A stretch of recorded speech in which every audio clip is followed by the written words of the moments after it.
Like honestly, what can I add about the Maltese pastizz that hasn't already been said? Shaped like a diamond and probably more valuable to the Maltese people around the world. There's no international symbol more Maltese than the humble pastizz. The thing is, nowadays in 2020, it's so much more going on than just cheese and peas. So today, we've teamed up with Bolt to drive around the island and take stock of Malta's pastizzi game in 2020. Join us as we get our pastizzi on. It is impossible to do a show about pastizzi without coming to the iconic Crystal Palace is Sir Keane in Rabat, of course. 4 years ago, ownership changed of Sir Keane. Let's run inside and see what Sir Keane are cooking up today. So first of all, what do people order more? Cheese or peas pastizzi? I think it's pasta. It always has been peas. How is Sir Keane so famous? Is there a reason that the Sir Keane name, the Crystal Palace name, got so famous? Obviously, I think because of the pastizzi, they've always been the same. What do you think, in your opinion, is the best way to have a pastizz? With a tea, and it's important, the tinti, talbot. Okay, so here we are. We had to get nain with nain, we got 2 peas, 2 cheese, and of course we had to get tefe tatza, halib talbot. This is diamond-shaped gold. I don't need to tell you, but listen out for that crunch. What are you looking for when you bite into a pastizzi? You're looking for the perfect balance between pastry and filling. Time to taste the legendary ricotta pastizzi from Sir Keane. There's something about like cooked ricotta. It remains so light and fluffy. It's this nice kick to it. So awesome. The pastizzi flavor is much more there. It's right in your face. As soon as you bite into it, it's right there. So when you bite into a peas pastizzi, you know where you're at. The cheese pastizzi is so much more delicate. Sir Keane, in the morning, hitting this up, it's a must-do in Malta. That's why I'm gonna give this an 8.4, and I have to call this the St. Paul's pastizz. Obviously, we're in Rabat. Shout out St. Paul. Sir Keane, aka Crystal Palace, Rabat. When I heard that there were vegan pastizzi in Bujibba, I had to come down to the seaside locality to see what is going on. I have never tried vegan pastizzi. I didn't even know they existed. I've heard of chicken, Nutella pastizzi, never heard of vegan. So I had to hook up with a local expert to get his take on vegan pastizzi. Vino. Hey bro. What is going on, man? Vino here is the owner of Sphinx Pastizzeria, one of the main and most popular brands of pastizzi in Malta. We did a documentary about the origins of Sphinx and where the pastizzara are going. But man, vegan pastizzi. Pastizzi, I never heard of. Let's get inside and see what's going on. It's vegan pastizzi, guys. This is real. Holy cow. No lard, vegan butter. It's crazy, man. So what's your first impression? Obviously, they're not the typical pastizzi. Maltese pastizzi, verità. Imma I can see the effort, ġifiri. Cheers. Il-crunch għammi għaċurta. The crunch is there. I was gonna say, first thing, the crunch is definitely there. Aħna unikluħ, it-tom il-butir, it-tom il-feeling tiegħu tal-pastizz. Flavor might need a little bit of a kick. Salt might go a long way here. Vegan pastizz are pastizz. Okay, so moving on to the pizzelli pastizzi. Are the peas thicker, thinner than the usual consistency? Anzi, il-verità meta naklu pastizz ma jkunx taħdar daqshekk, il-verità. So what we need to do is we need to combine the crunch of the ricotta, the flavor of this one, because this one, the flavor is there, man. Balla texture komparaħ ma' pastizz normali, I have to give it a 5. Kien hemm il-crunch fuq il-pastizz tal-pizzelli ma kienx daqshekk il-verità. Bħala effort, I have to give it a 10. And I have to name this the Pepiazzo Pardi pastizz. The Pepiazzo Pardi pastizz. Obviously, he is one of Malta's most famous vegetarians. He's a pioneer in his own field. Choco Kebab Cafe are pioneering vegan pastizzi, and for that, we salute them. Choco Kebab Cafe, Bujibba.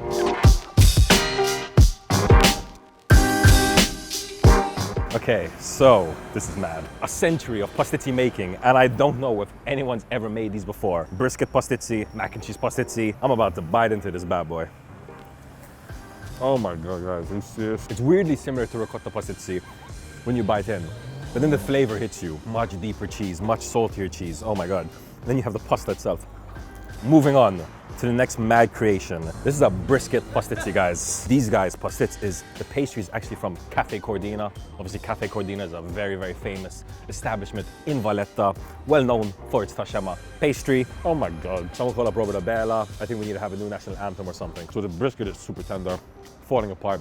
You got a little bit of veggies in there, you got a bit of onion, a bit of carrot, but it actually goes really, really well with the pastry. Let me know in the comments below, actually, what would you like to see in a pastizzi? The name is obvious. These are definitely the Elon Musk Pastizzi. You know, Elon Musk is trying to take us to space. I'm gonna give it a super solid score of 8.6. Mac and cheese Pastizzi, brisket Pastizzi. They said 2020 is a bad year, but with food like this, I don't know about that. New York Bistro, Cilia. See, we've just tried two of your craziest creations, the brisket pastizz and the mac and cheese pastizz. I know you had a range of four, and I know you've come to Yeah, an we end had of the it. ricotta and fool. We had the rabbit and the ones you mentioned. So what was the response to these? I mean, these are ingredients and recipes we've never seen on the market in Malta. Everyone freaked out a bit. Number one, we launched them during the worst time of COVID, when I couldn't even come to my restaurant, we weren't even open, you know? So it was the right time to launch something like that and also deliver it to your door. And of the four, what was the best seller? Rabbit. Wow. Rabbit flew out immediately. Here we are in the sleepy suburbs of Zaytoun in the south of Malta, outside Roger's Bakery. I've never actually been here before. I've never heard of Roger's Bakery, but a few years back on Lovin Malta, we had asked people, the readers, what their favorite pastizz place was, and this place was one of their favorites by far. I was speaking to the server inside, and she was telling me that this is a family-run place, 4th generation. Her buznannu started it up. Even though it's called Roger's Bakery, they don't actually bake bread here. They're focused on pastizzi. And let's see what they've got cooking up in Roger's Bakery. Whenever someone walks up with a big bag of pastizzi, it just reminds me of like Maltese dads on Sunday morning, you know? Right after Mass, you step outside of the church, sitta. What am I going for, Sean? Cheese or peas? Cheese. Cheese? Beautiful. Yo, man, there's something special about the shape, though. Just like sirkeen, you can tell when something's been done so consistently that they practically perfected it. So these layers are super delicate, actually. Everything you love in a ricotta pastizzi is here. When you bite into a ricotta pastizzi, you barely taste anything. Then in a few seconds, you start getting all the flavors. As heavy and oily as it is, it's still a goddamn light bite. Roger's Bakery, now I understand why people love it. I'm gonna give this a nice solid 8.1 out of 10, and I'm definitely going to name it the Buznannu Pastizz, Roger's Bakery, Zaytoun. All right, guys, you know what time it is. I've spent the day eating a bunch of crazy pastizzi. Sean's been eating the leftovers, but one very important person is feeling a little bit peckish.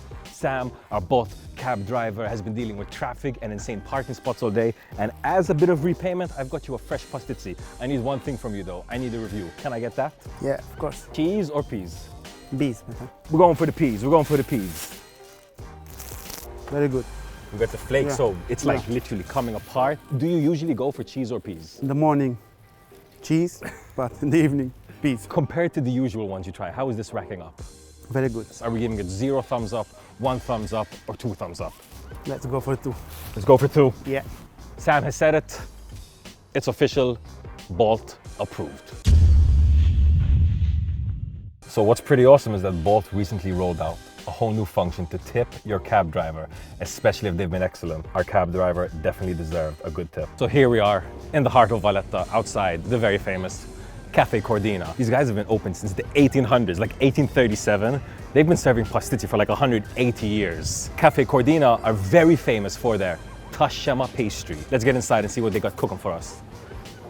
Here we are, guys, the famous tashema pastizzi at Cafe Cordina. So we've got, of course, a peas and a cheese. So if you look at the designs, you can usually tell what the fillings are. The crescent, moon-shaped pastizz is nearly always the piselli. Round, circular pastizz is nearly always the ricotta. What's cool is the tashema is not made with filo pastry as normal pastizzi are, typical pastizzi are. They're actually made with puff pastry. Let's get into it. Wow, it's a little bit sweet, incredible. Super soft bite. People who might not have tried tashema pastry before, it's much more akin to a pie than a pastizzi. That crumbliness, the flakiness. There's a lot of filling, boys. So, you know, now I kind of understand why there's such a big fuss made over tashema pastizzi. Classic Cafe Cordina. I'm gonna have to give this a solid 8 out of 10. When it comes to naming it, I mean, you know, we've got the queen right there, so I have to call this the Pastizz Royale, Cafe Cordina, Valletta. Here we are, Suq tal-Belt, in the heart of Valletta. Now, obviously, if you've been to Suq tal-Belt, it's a bit of an interesting little place because it's got so many different cuisines here. Takelino is whipping up some unique takes on the classic pastizz. We're talking chicken pastizzi, lentil curry pastizzi, chili con carne pastizzi, but we gotta try the infamous, the notorious Nutella pastizzi. Here we are, guys, outside Suq tal-Belt, trying Takelino's Nutella pastizz. First look, we've got obviously icing sugar on top. Not so common for a pastizz, especially the savory type. I think I've actually had a Nutella pastizzi once before, but I was not sober.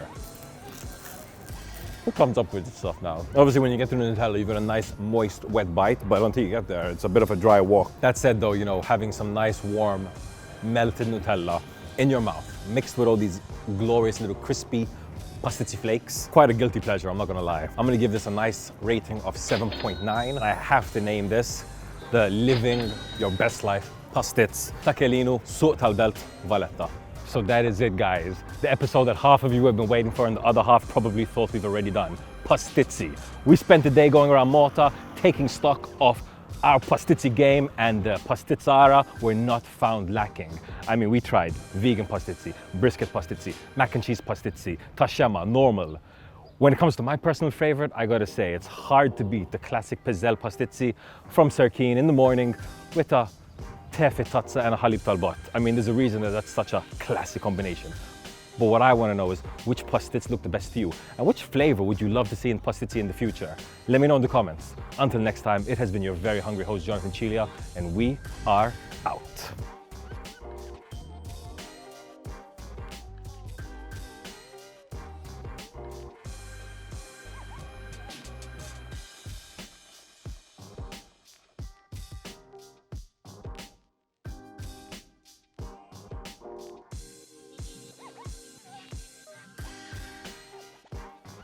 Choco Kebab Cafe.